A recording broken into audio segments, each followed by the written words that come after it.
Selamat pagi, Budian. Kami dari kelompok 3 akan mempresentasikan mengenai perjalanan bangsa dalam teks cerita sejarah. Subbab A. Menentukan informasi penting dalam teks sejarah. Yang pertama, pengertian teks sejarah. Menurut KBBI, sejarah adalah kejadian atau peristiwa yang benar-benar terjadi pada masa lalu. Lalu, apa pengertian teks sejarah? Teks cerita sejarah adalah naskah atau narasi yang mengandung unsur sejarah. Yang kedua, ciri-ciri teks cerita sejarah.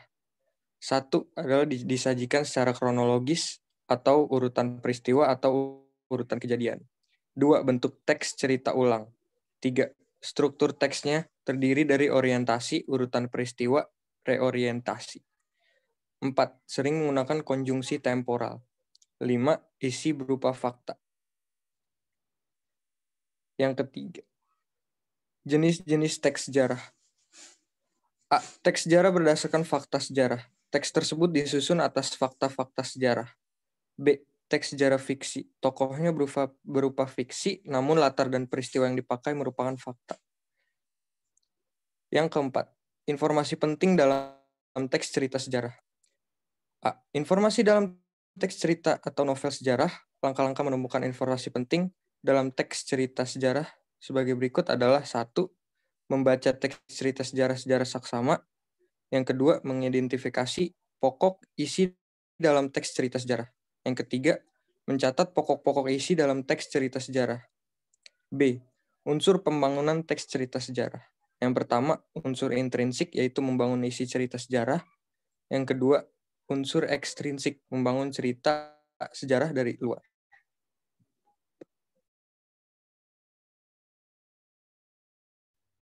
Lalu subbab B, ada nilai-nilai dalam teks cerita sejarah.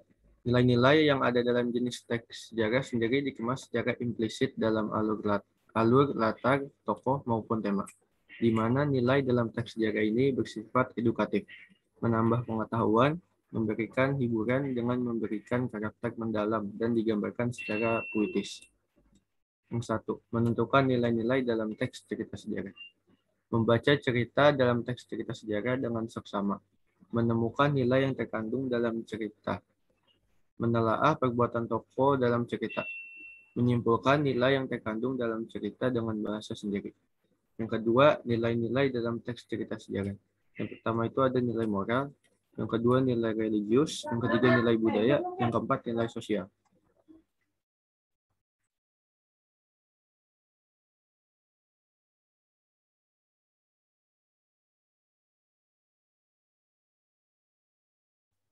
Yang ketiga, keterikatan nilai teks cerita sejarah dengan kehidupan masa kini. Nilai-nilai kehidupan manusia tidak banyak berubah sejak dulu. Nilai-nilai yang ada dalam teks sejarah masih mempunyai hubungan dengan nilai kehidupan pada masa kini. Nilai-nilai tersebut dapat dianalisa oleh tindakan tokoh dalam cerita. Nilai-nilai dalam teks cerita sejarah mempunyai relevansi dengan adanya perkembangan zaman. Contohnya, nilai budaya yang ada di teks cerita sejarah sudah ditinggalkan oleh masyarakat modern dan mungkin relevan dengan kehidupan masyarakat modern. Yang keempat, konversi nilai-nilai teks cerita sejarah menjadi teks eksplanasi. Kegiatan mengkonstruksi nilai kehidupan dalam teks cerita sejarah merupakan kegiatan untuk membangun ulang nilai kehidupan dalam teks cerita sejarah menjadi sebuah teks eksplanasi yang utuh. Struktur teks eksplanasi terdiri atas pernyataan umum, deretan penjelas, dan penutup atau simpulan.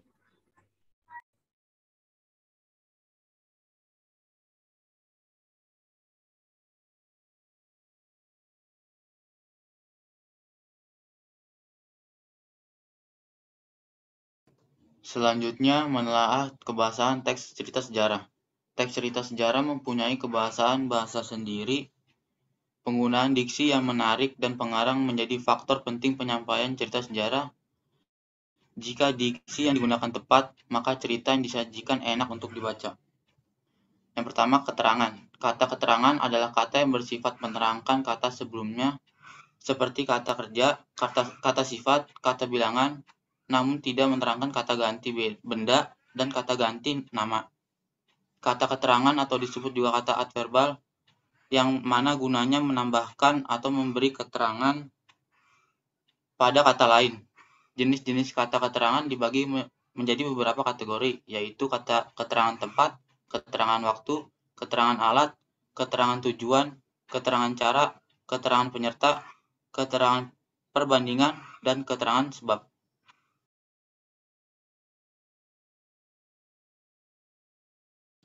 Yang kedua, kata sifat. Kata sifat adalah kata yang menerangkan nomina atau kata benda, dan kata sifat menggambarkan kondisi atau fisik tokoh dalam cerita. Ciri kata sifat adalah dapat digabung dengan kata lebih dan sangat. Contoh, Sekar Kedaton sangatlah sesuai dengan wujudnya yang memang cantik. Yang ketiga, bahasa kias.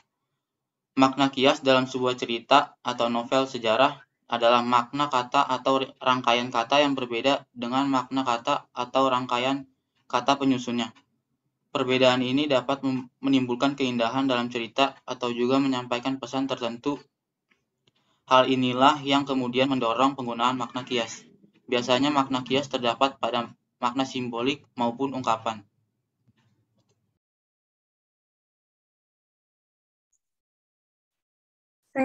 Selanjutnya saya akan menjelaskan mengenai subobjek, yaitu menyusun teks cerita secara pribadi. Pada dasarnya, beberapa cerita sejarah mengisahkan perjalanan hidup seseorang. Dengan kata lain, perjalanan hidup kita atau peristiwa sejarah yang terjadi di sekitar kita dapat disusun menjadi sebuah cerita secara pribadi. Namun, pembuatannya harus berdasarkan dengan fakta sejarah. Tetapi, imajinasi pengarang dalam membuat teks cerita sejarah juga tidak kalah penting. Pengarang harus melakukan riset mengenai masyarakat, sosial, budaya, dan latar pada masa peristiwa sejarah yang diangkat. Lalu saya akan menjelaskan mengenai yang pertama, membuat teks cerita secara pribadi.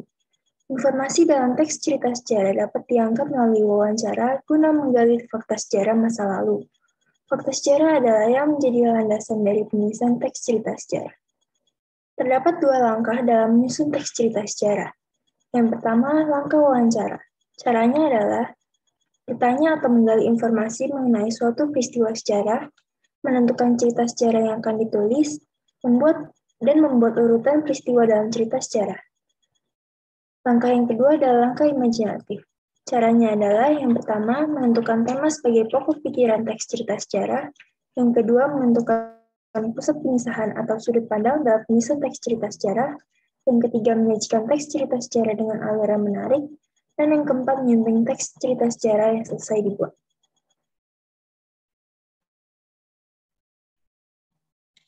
Lalu saya akan menjelaskan sedikit mengenai pusat penyisahan dan tahapan alur cerita sejarah.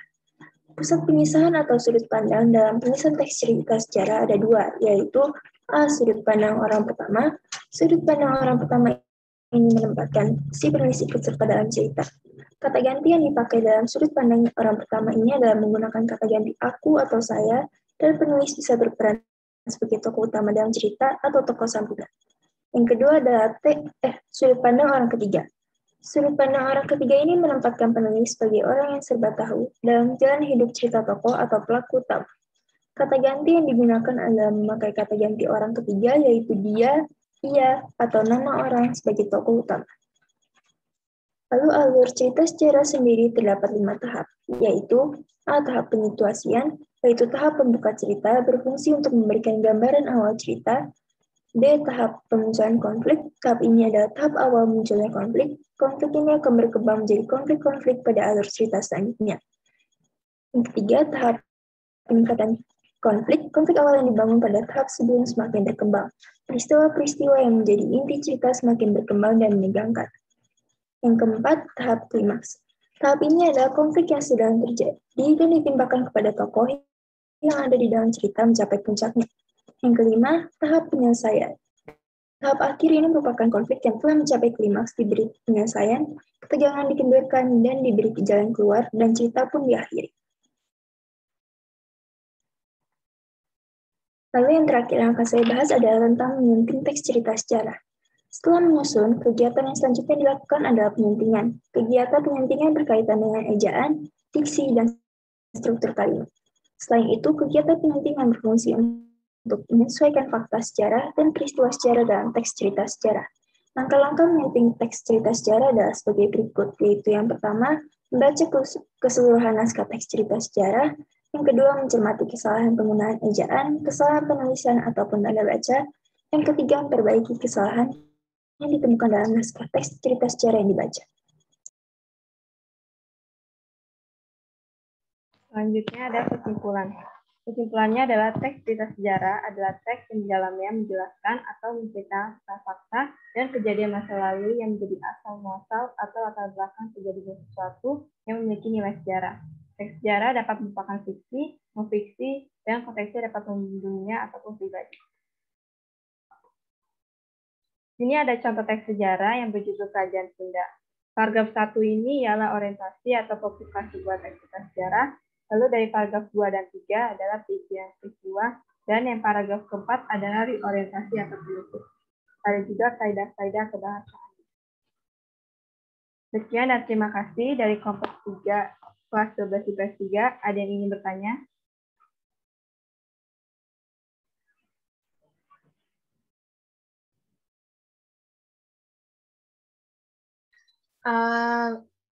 Saya Gisel Aureli dari absen 13 mau nanya dong, bagaimana cara memahami makna pada teks cerita sejarah? Terima kasih. Cara memahami teks cerita sejarah itu yang pertama, simaklah teks cerita sejarah dengan seksama. Terus dilihat struktur teksnya dari pembukanya sampai penutup. Lalu cari pokok pikirannya dan ditulis. Nah, setelah itu dirangkum isi dan maknanya. Terima kasih. Selanjutnya. Saya Tiaga Paramadewi dari absen 33 ingin bertanya, bisa nggak kalian sebutkan apa saja sifat-sifat dalam teks cerita sejarah? Terima kasih. Saya Vincent akan menjawab pertanyaan dari Tiaga. Di mana nilai dalam teks sejarah ini bersifat edukatif, menambah pengetahuan, memberikan hiburan dengan memberikan karakter mendalam, dan digambarkan secara puitis. Terima kasih.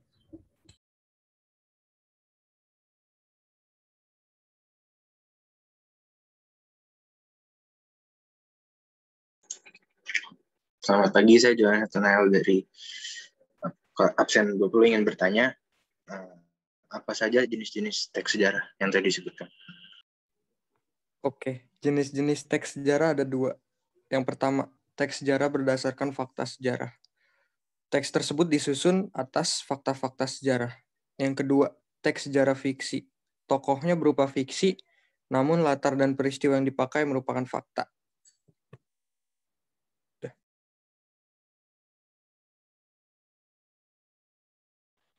Saya Hendriette Daniela Lengkei, absen 16, ingin nanya, apa contoh dari unsur intrinsik dan ekstrinsik dari cerita sejarah? Terima kasih. Saya akan menjawab pertanyaan tersebut. Unsur intrinsik itu ada 5, yaitu tema, alur, penokohan, sudut pandang, dan latar. Sementara unsur ekstrinsiknya ada yang pertama, rekaman kebesaran, ketinggian, dan kegemilangan pemerintah. Lalu yang kedua, dari segi corak penceritaan, teks cerita sejarah mengandung 2 corak penceritaan, yaitu fakta sejarah dan mitos. Yang ketiga, unsur bias. Yang keempat, unsur keagamaan. Yang kelima, unsur politis. Yang keenam, unsur ekonomi. Dan yang ketujuh, unsur sosial.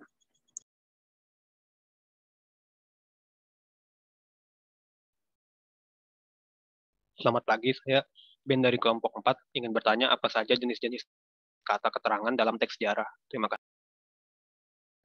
Ya, jenis kata keterangan itu ada kata keterangan tempat, keterangan waktu, keterangan alat, keterangan tujuan, keterangan cara, keterangan penyerta, keterangan perbandingan, dan yang terakhir keterangan sebab.